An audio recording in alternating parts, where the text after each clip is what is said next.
जय हिंद दोस्तों, लक्ष्यपुर GS channel में आप सबका स्वागत है। बीपीएससी एग्जाम निकट आ रही है और यूपीएससी एग्जाम भी निकट आ रही है। ठीक है, तो बीपीएससी एग्जाम को ध्यान में रखते हुए ये हम जब देख रहे हैं कि हमारा सिलेबस पूरी तरह से अगर पढ़ाना शुरू किया जाए तो पूरी तरह से कंप्लीट नहीं हो पाएगा। इसलिए हमने एक प्लान में थोड़ा सा चेंज किया है और हमने ये सोचा है कि हम क्वेश्चंस के थ्रू प्रैक्टिस करेंगे और इसके थ्योरी भी साथ साथ पढ़ते जाएंगे, ताकि हमारा क्वेश्चंस प्रैक्टिस भी होता रहे और हमारा थ्योरी भी कंप्लीट होता रहे। थ्योरी से ज़्यादा इंपॉर्टेंट है हमारा क्वेश्चंस प्रैक्टिस करना, क्योंकि बीपीएससी एग्जाम में फैक्चुअल क्वेश्चन ज़्यादा करके आते हैं। ठीक है, तो इसलिए हम क्वेश्चंस पर ज़्यादा ध्यान देंगे और साथ ही साथ ये ध्यान रखेंगे कि हमारा थ्योरी भी उससे रिलेटेड हो, वो क्लियर हो जाए। तो आइए हम अपने क्वेश्चंस प्रैक्टिस की ओर बढ़ते हैं। तो चलिए दोस्तों, हम अपने क्वेश्चंस प्रैक्टिस की ओर बढ़ते हैं।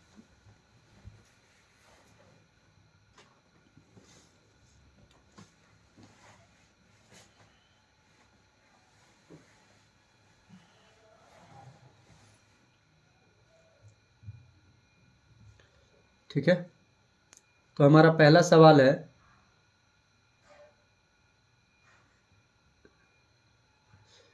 अभिनव Bharat a secret society of revolutionaries was organised by. ठीक है, option A Khudiram Bose, B V D. Savarkar, C Prafulla Chaki और डी भगत सिंह। ठीक है, आपको मिलते हैं 5 सेकेंड, इसके बारे में आप सोचिए, फिर उसके बाद बताइए।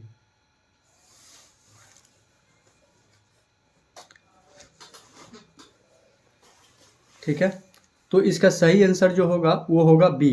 ठीक है, अभिनव भारत वी.डी. सावरकर के द्वारा फाउंड किया गया था। ठीक है, अब देखिए अभिनव भारत जो सीक्रेट सोसाइटी थी उसकी जो ओवरव्यू है, पहले तो हम वी.डी. सावरकर के, उनका पूरा नाम था विनय दामोदर सावरकर। ठीक है, अभिनव भारत एक सीक्रेट सोसाइटी थी जिसको वी.डी. सावरकर के द्वारा फाउंडेशन किया गया था 1906 में इन लंदन में। ठीक है, लंदन में इसकी स्थापना की गई थी अभिनव भारत की वी.डी. सावरकर के द्वारा। वी.डी. सावरकर साहब इससे पहले एक और ऑर्गेनाइजेशन सेटअप किए थे, मित्र मेला। ठीक है, 1904 में, जिसको आगे चलकर को ये अभिनव भारत में सम्मिलित कर देते हैं। और इसी में विनय सावरकर साहब के जो उनकी जो ओपिनियन थी, ठीक है, उनकी जो व्यूज़ थी वो पब्लिश होती थी उनके किताब के नाम पर, the Indian war of independence. ठीक है, तो ये रहा हमारा पहले ऑप्शन का जवाब, बी सावरकर। अगला सवाल है, who among the following leaders founded the revolutionary organisation Abhinav Bharat society. ठीक है, तो हमने आपको ऊपर बताया विनय सावरकर का अभिनव भारत सोसाइटी कहाँ फाउंडेशन हुआ था, लंदन में 1906 में। अगला सवाल है हमारा, who founded Abhinav Bharat society in 1906 in London. तो ऑप्शन ए वी.डी. सावरकर। अगला सवाल है, the revolutionary organisation Abhinav Bharat was set up in 1905 in Odisha, Bengal, Uttar Pradesh and Maharashtra. ठीक है, आपको मिलते हैं 20 सेकेंड, इसके बारे में सोचिए।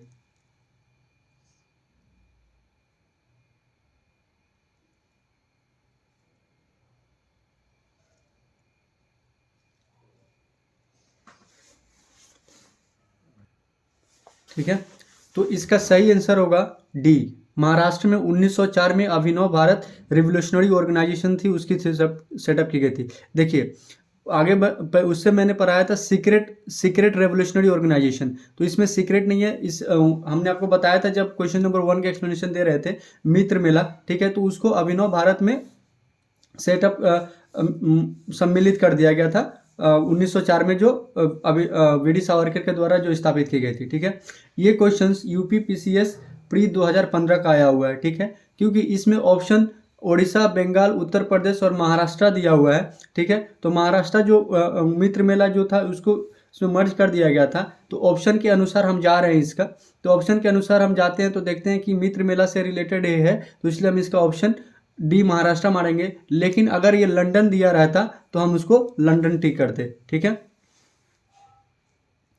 अगला सवाल है हमारा, the secret society founded by V D. Savarkar was Abhinav Bharat. ठीक है, an anti British outfit Abhinav Bharat was founded by V D. Savarkar. देखिए एक ही सवाल को अलग अलग कितने रूप में पूछा गया है। Who among the following started the Mitra Mela union. Mitra Mela जब हम आपको बताए थे वी डी सावरकर के द्वारा स्टार्ट किया गया था 1904 में महाराष्ट्र में के नासिक डिस्ट्रिक्ट में। Who among the following statement is और correct about V D Savarkar. इनमें से कौन सा ऐसा कथन है जो वी डी सावरकर के द्वारा कहा के बारे में सही है। He founded Abhinav Bharat a revolutionary organisation, बिल्कुल सही है।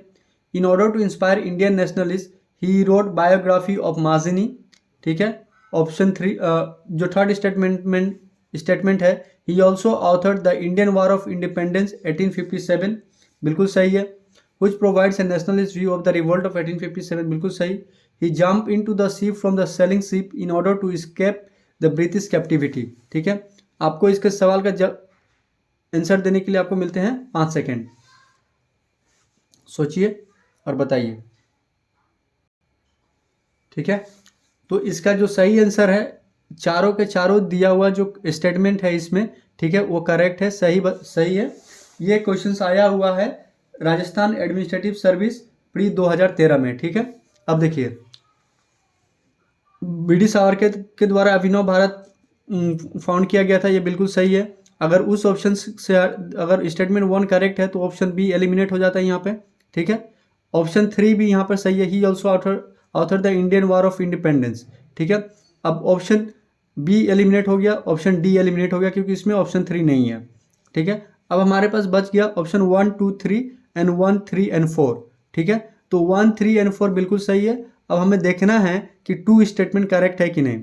In order to inspire Indian nationalist he wrote biography of Mazzini, ठीक है, ये बिल्कुल सही स्टेटमेंट है।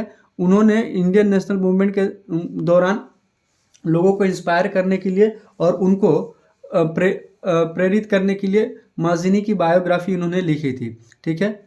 तो इसलिए अगर एलिमिनेशन मेथड से जाया जाए तो इसका आंसर होगा ए। अगला सवाल है हमारा, इन व्हिच ईयर द राष्ट्रीय Swayamsevak Sangh was founded bye Hedgewar, ठीक है। किस साल में आरएसएस की स्थापना की गई थी? 1927, 1929, 1924 या 1925? तो इसका सही आंसर होगा 1925, ठीक है। 1925 में केशव बलिराम हेडगेवर के द्वारा इसकी स्थापना की गई थी 27 सितंबर 1925 को, एक नागपुर में, ठीक है। ये एक सोशल ऑर्गेनाइजेशन था जो हिंदू कम्युनिटीज़ के यूथ को ट्रेनिंग प्रोवाइड करता था ताकि वो हिंदू कम्युनिटी में एकता लाया जा सके। इसका जो हेड क्वार्टर था उस वक्त नागपुर में था। तो इसका सही आंसर क्या होगा? 1925।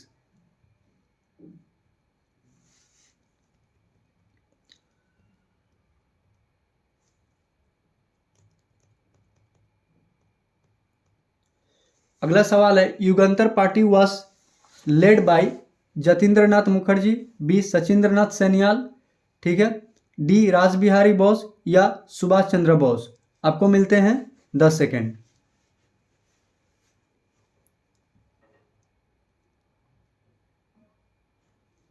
ठीक है, इसका सही उत्तर जो है, आंसर जो है ये जतींद्रनाथ मुखर्जी।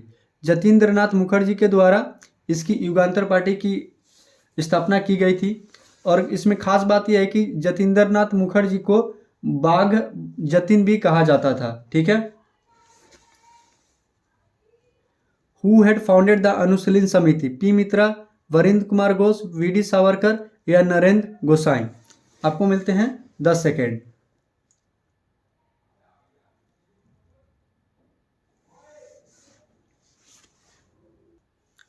ठीक है, तो इसका जो सही आंसर होगा ए, प्रेमनाथ मित्रा।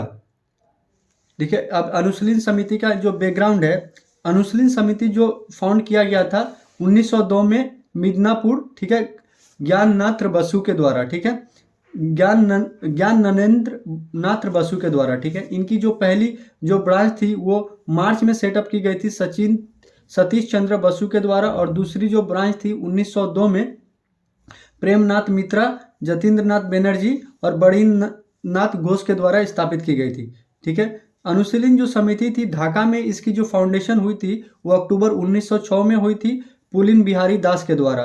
हेमचंद कुनेनगु उनके असिस्टेंट थे और बॉम्ब एक्सपर्ट थे, जिनकी और इनकी जो हेडक्वार्टर थी कलकत्ता अनुशीलन समिति थी। ठीक है, अनुशीलन समिति की जो वीकली जो पेपर थे या मैगजीन थे वो उसका नाम था युगांतर, और वो बरिंद्र घोष और भूपेंद्र नाथ दत्त के द्वारा पब्लिश की जाती थी। ठीक है, तो इसमें अनुशीलन समिति के कई सारे मेंबर हैं, जिसमें से पहला मेंबर है गणेंद्र नाथ बासु, दूसरा मेंबर है सतीश चंद्र बासु, तीसरा परममत नाथ मित्रा, अगला जतीन्द्र नाथ बनर्जी हैं, और चौथा बरिंद्र नाथ घोष। ठीक है, लेकिन इसमें हमारे पास जो पहला आंसर है वो प्रेमनाथ मित्रा को लेकर वो चलेंगे, क्योंकि वीडी सावरकर इसमें थे नहीं, नरेंद्र गोसाई थे नहीं, वरिंद्र कुमार घोष इसमें थे नहीं। ठीक है, तो हमारा आंसर होगा ये। Who establish a branch of Anushilan Samiti eight Patna इन 1913। तो पटना में अनुशीलन समिति का जो फाउंडेशन किया गया था वो सचिंद्र नाथ सन्याल के द्वारा किया गया था।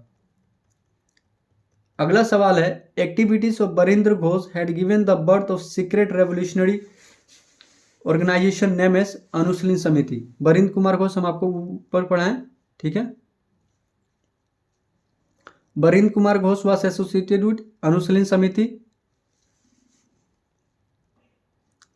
अनुशीलन समिति was dedicated to the upliftment of women, promoting widowed marriage, interested in labor welfare या revolutionary organization।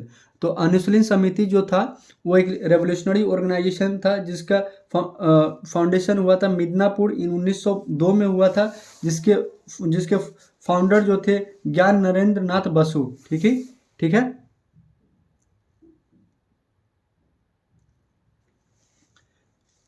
अगला जो हमारा सवाल है, द बारह डकैती। ठीक है, द बारह डकैती was the first major venture of the revolutionary terrorists of the freedom movement in Bombay, Karnataka, Punjab, east Bengal या मद्रास प्रेसिडेंसी। आपको मिलते हैं 10 सेकेंड। ठीक है, तो इसका सही आंसर क्या है? इसका सही आंसर है ईस्ट बंगाल। ठीक है, देखिए 12 डकैती जो हुआ था वो 1908 में हुआ था, ईस्ट बंगाल में हुआ था। किसके द्वारा? पुलिन बिहारी दास। ठीक है, पुलिन बिहारी दास के द्वारा में ढाका में 12 डकैती किया गया था ईस्ट बंगाल में। पुलिन बिहारी दास के लिए एक और इन्फॉर्मेशन ये है कि इन्होंने नेशनल स्कूल स्थापित किया ढाका में। ठीक है, जिस स्कूल की ऑब्जेक्टिव क्या थी कि ये रिवोल्यूशनरी आर्मी प्रोड्यूस करे। ठीक है, और ताकि भारतीय स्वतंत्रता आंदोलन में ये भाग ले सके और भारत को अंग्रेजों से मुक्ति दिला सके। और इन्होंने ही 12 डकैती के प्लान को बनाया था और इसका अंजाम दिया था। अगला सवाल है हमारा, when did the attempt of murder of Kingsford was made at Muzaffarpur? Option A 1908, option B 1909, option C 1907 या ऑप्शन डी 1911। आपको मिलते हैं 10 सेकेंड। तो इसका सही आंसर होगा 1908। ठीक है, अब देखिए, murder of Kingsford was made at Muzaffarpur. Khudiram Bose और प्रफुल्ल चक्की के द्वारा वो मुजफ्फरपुर गए थे बिहार में किंग्सफोर्ड को मारने के लिए, कलकत्ता प्रेसिडेंसी के जो मजिस्ट्रेट थे। ठीक है, लेकिन वो किंग्सफोर्ड के बदले में 2 और अंग्रेज को मार दिए। ठीक है, जिसका नाम था मिस्टर पिंगले कैनेडी। उनकी और उनकी वाइफ और उनकी बेटी की उसमें हत्या हो जाती है। ठीक है, इसके बाद क्या होता है कि प्रफुल्ल चक्की जो थे वो सुसाइड कमिट कर लेते हैं और खुदीराम बोस को अरेस्ट किया जाता है और उनको बाद में फांसी की सज़ा सुनाई दी जाती है। ठीक है, और उनकी मृत्यु हो जाती है। अब इसी में Muzaffarpur bombing case 1908 is associated with Savarkar, Ajit Singh, Prafulla Chaki या बिपिन चंद्र पाल। ऊपर हमने आपको पढ़ाया था प्रफुल्ल चक्की। ठीक है, अगला सवाल है हमारा, who was given the life punishment for the murder of colonel Wyllie? Colonel Wyllie की हत्या के जुर्म में किसको आजीवन कारावास की सजा सुनाई गई थी? Option A Madan Lal Dhingra, option B Udham Singh, option C Bhagat Singh, option D Manmatha. ठीक है, आप बताइए इसमें से कौन से आंसर होंगे। आपको मिलते हैं 10 सेकेंड।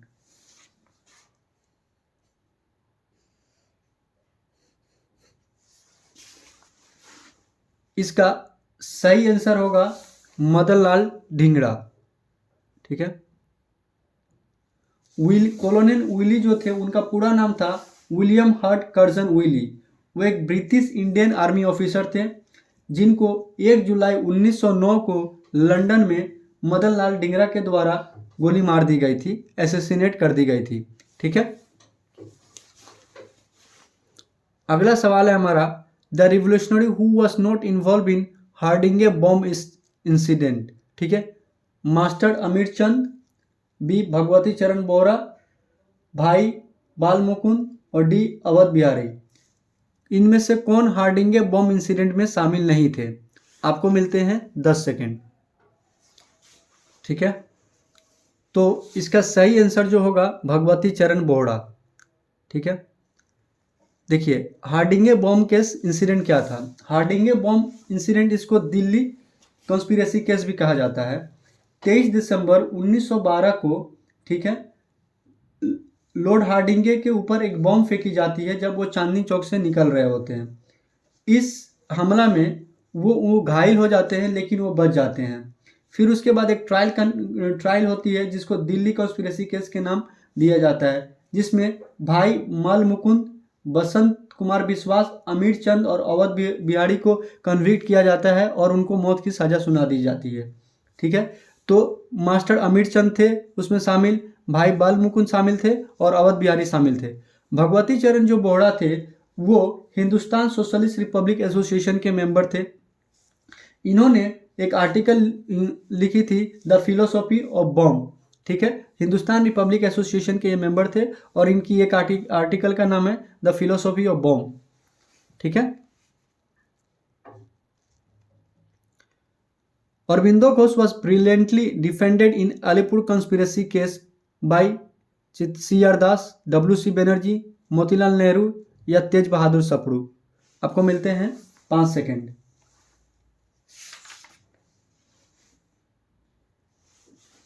ठीक है, इसका सही आंसर है चितरंजन दास। इनको C.R. दास भी कहा जाता है। अलीपुर कंस्पिरेसी क्या था? 1908 में हुआ था, जिसमें अरविंदो घोष और उनके भाई के द्वारा बरिंद कुमार घोष उनको अरेस्ट कर लिया गया था और इलीगल बॉम्ब्स और आर्म्स बनाने के केस में इनको गिरफ्तार किया गया था। ठीक है, जिसमें 17 लोगों को सेंटेंस की गई थी, लेकिन अरविंदो घोष को चितरंजन दास ने डिफेंड कर को और इनको छोड़ा लिया गया था C.R. दास पर, क्योंकि जो एलिगेशन जो लगाए गए थे वो सही साबित नहीं हो पाया, तो चितरंजन दास के द्वारा इनका किया गया था। अगला सवाल है, which of the following statement is true about the active revolutionary movement in India during the world war. विश्व युद्ध के दौरान इनमें से कौन सा सही है? चंद्रशेखर आजाद फाउंडेड द अनुशीलन समिति, बिल्कुल गलत। चंद्रशेखर आजाद इसमें बिल्कुल नहीं थे। Bhagat Singh was the founder of Naujawan Bharat Sabha, हो सकता है। Prafulla Chaki establish the Hindustan republic association, नहीं, ये अनुशीलन समिति के मेंबर थे। Surya Sen organise the Hindustan socialist republic association. Sachindranath Sanyal was the founder of युगांतर।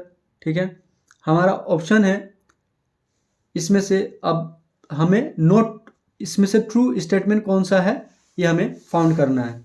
आपको मिलते हैं 10 सेकेंड, सोचिए और इसके बारे में बताइए। तो इसका हमारा सही आंसर होगा बी।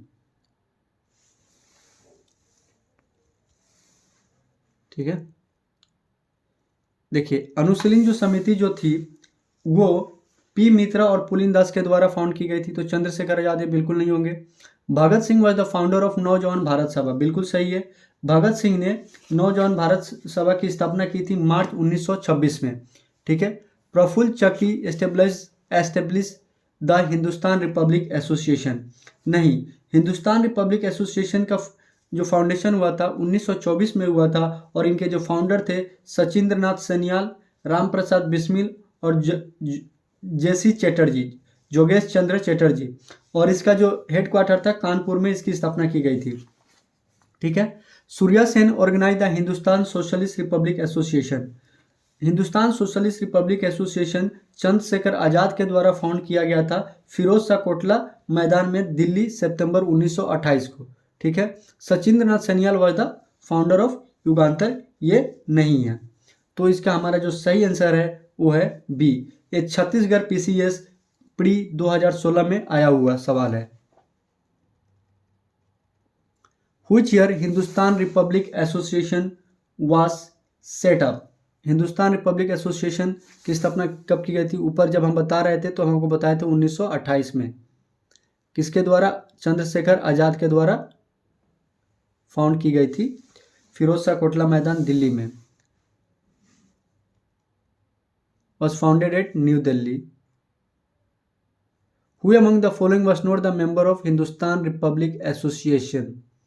भगत सिंह, चंद्रशेखर आजाद या राम प्रसाद बिस्मिल और शिव वर्मा। ठीक है। तो इसमें शिव वर्मा नहीं होंगे क्योंकि हिंदुस्तान रिपब्लिक एसोसिएशन का ही नाम बाद में बदल को हिंदुस्तान सोशलिस्ट रिपब्लिक एसोसिएशन कर दिया गया था। तो इसमें भगत सिंह भी होंगे, चंद्रशेखर आजाद भी होंगे, राम प्रसाद बिस्मिल भी होंगे। ठीक है। लेकिन शिव वर्मा साहब नहीं होंगे। कौन नहीं होंगे? शिव वर्मा साहब नहीं होंगे। अगला सवाल है हमारा, Who among the following revolutionary refused to drink the given milk on the eve of his execution and said, No, I shall take my mother's milk only? इनमें से कौन से ऐसा रिवोल्यूशनरी हैं जिन्होंने अपने कारावास के दौरान दूध पीने से मना कर दिया था और उन्होंने कहा था कि मैं अपनी सिर्फ माँ का ही दूध पीता हूँ? Option A Rajguru, option B Ashfaqulla, option C Ram Prasad Bismil या ऑप्शन डी भगत सिंह। ठीक है। आपको मिलते हैं 10 सेकेंड। तो इसका जो सही आंसर है वो है राम प्रसाद बिस्मिल। ठीक है। राम प्रसाद, ये कथन कब कही गई थी मैं इसका आपको बैकग्राउंड बता देता हूँ कि राम प्रसाद बिस्मिल साहब को काकोरी कॉन्स्पिरेसी केस में इनको डेथ सेंटेंस, मृत्यु की दंड दी गई थी। ठीक है। तो जब इनको मृत्यु दंड देने से पहले एक दिन पहले इनको दूध दिया गया था पीने के लिए कि आप ये दूध पी लीजिए। ठीक है। तो इन्होंने ये मना कर दिया था और उस वक्त एक शेर कहा था कि मालिक तेरी राजा रहे और तू ही तू रहे, मालिक तेरी राजा रहे और तू ही तू रहे, बाकी ना मैं रहूं ना मेरी आरजू रहे, जब तक तन में है सांस रगों में लघु रहे, तेरा ही जिक्र यार और तेरे ही जुस्तजू रहे। ठीक है।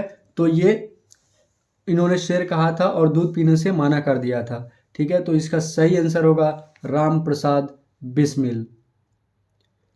Who pen the following line?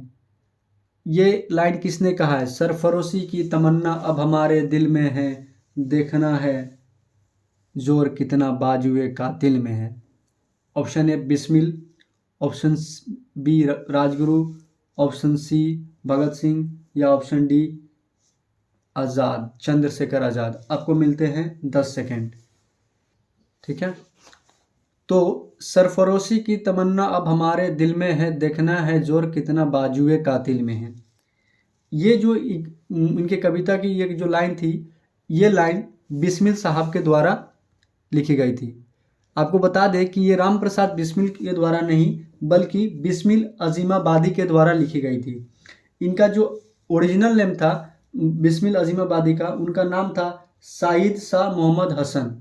ठीक है। ये 1901 में इनकी जन्म हुआ था बिनहा विलेज पटना में और इनकी ये जो गज़ल थी एक मैगजीन में पब्लिश हुई थी जिस मैगजीन का नाम था सबा, SABAH, सबा, जो गाजी अब्दुल गफर के द्वारा पब्लिश की गई थी 1922 में। ठीक है। तो हम आपको बता दें ये राम प्रसाद बिस्मिल नहीं है, बिस्मिल अजीमाबादी हैं। इनका ओरिजिनल नाम है सैयद शाह मोहम्मद हसन। अगर बिस्मिल ना देकर को अगर सैयद शाह मोहम्मद मान लीजिए कि एग्जामिनर दे दे तो हम मारेंगे सैयद शाह मोहम्मद हसन। ठीक है।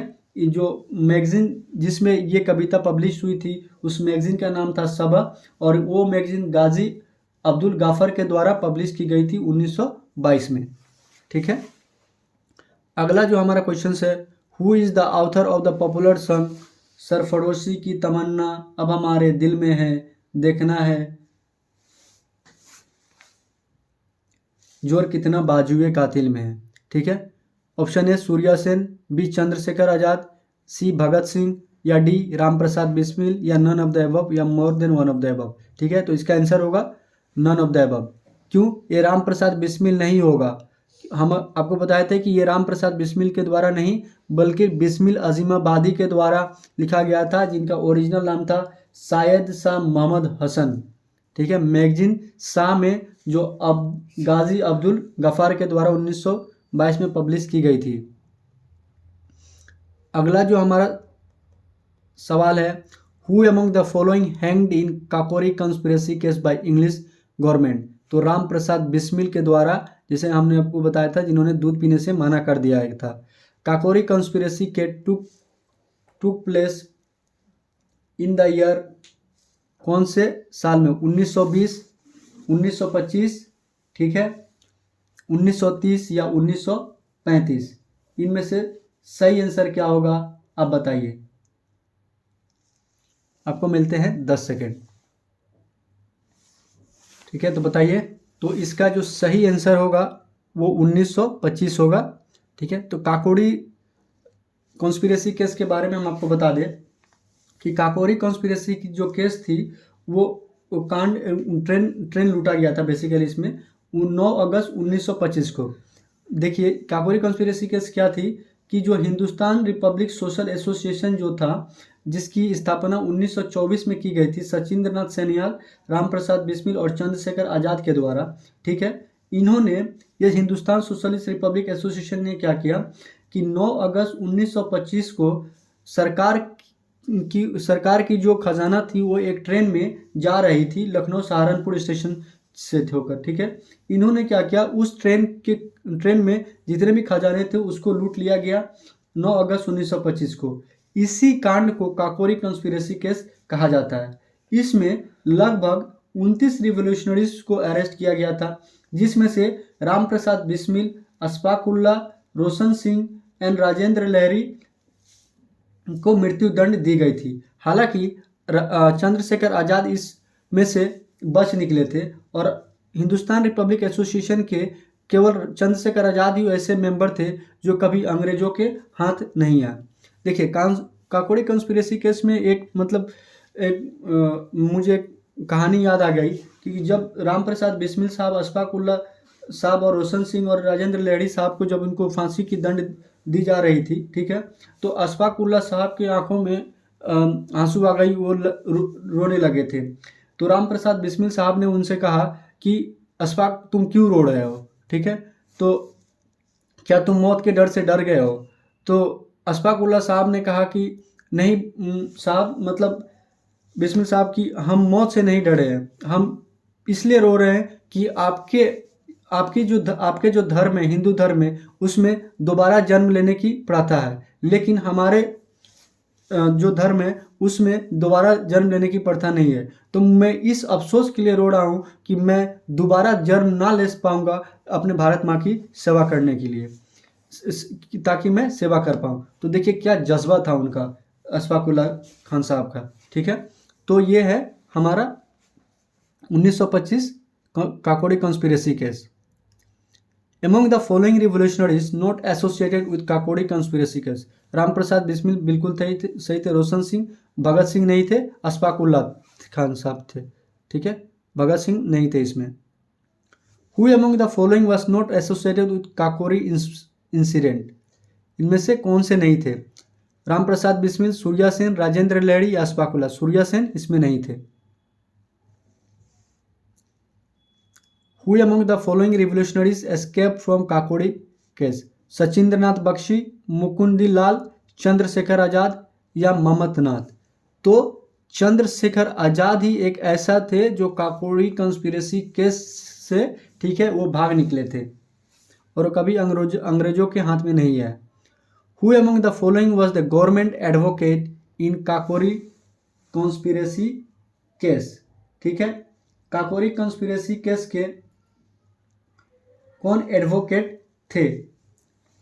मोहनलाल सक्सेना, जगत नारायण मुल्ला, सॉरी यहाँ थोड़ी सी गलती हो गई है,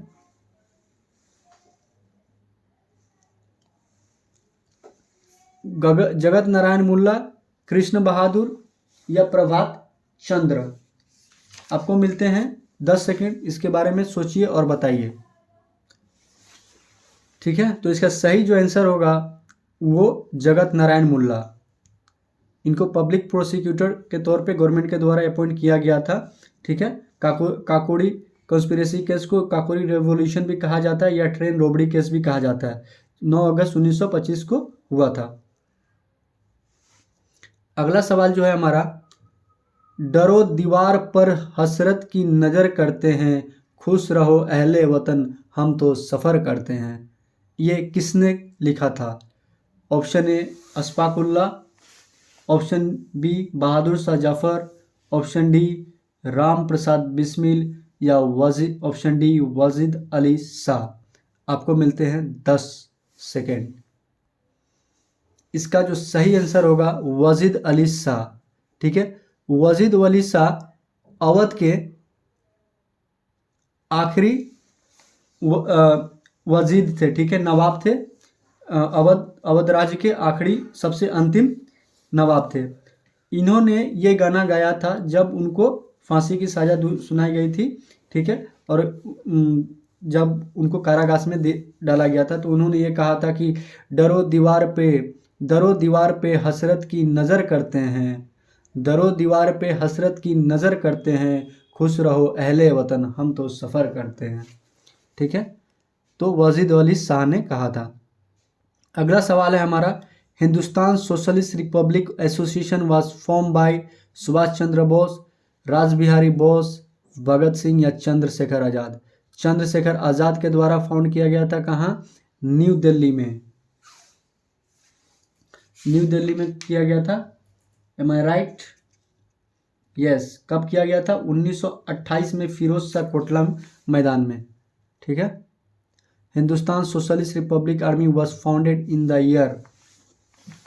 ठीक है, कौन से? 1919, 1927, 1916 या 1928? इनमें से कौन सा है बताइए। आपको मिलते हैं 10 सेकेंड। तो हिंदुस्तान सोशलिस्ट रिपब्लिक आर्मी या एसोसिएशन, वही हम लोग कह सकते हैं 1928 में चंद्रशेखर आज़ाद के द्वारा। अगला सवाल है हमारा आज का आखिरी सवाल, who among the following three bomb in the central legislative assembly 8 April 1919 को to make the deaf British government hear? Bhagat Singh, Sukhdev, Rajguru या बटुकेश्वर दत्त। तो सेंट्रल लेजिस्लेटिव असेंबली 1919 को जो बम फेंके थे ताकि बहरी ब्रिटिश सरकार सुन सके, तो उसके जो सही आंसर हैं भगत सिंह और बटुकेश्वर दत्त साहब ने भेजे थे। भगत सिंह का ये मानना था, वो कहते थे कि बहरे को सुनाने के लिए धमाके की ज़रूरत होती है। ठीक है, तो यही है। तो आज का हमारा ये क्वेश्चंस प्रैक्टिस यहीं ख़त्म होता है। इसके जो सेकंड पार्ट है वो हम कल लेकर को आएंगे। तब तक के लिए आप प्रैक्टिस करते रहिए और अपने प्रिपरेशन में लगे रहिए और ज़्यादा से ज़्यादा लोगों तक शेयर कीजिए, बेल आइकन दबाइए ताकि आपको अपडेट मिलती रहे। जय हिंद, जय भारत।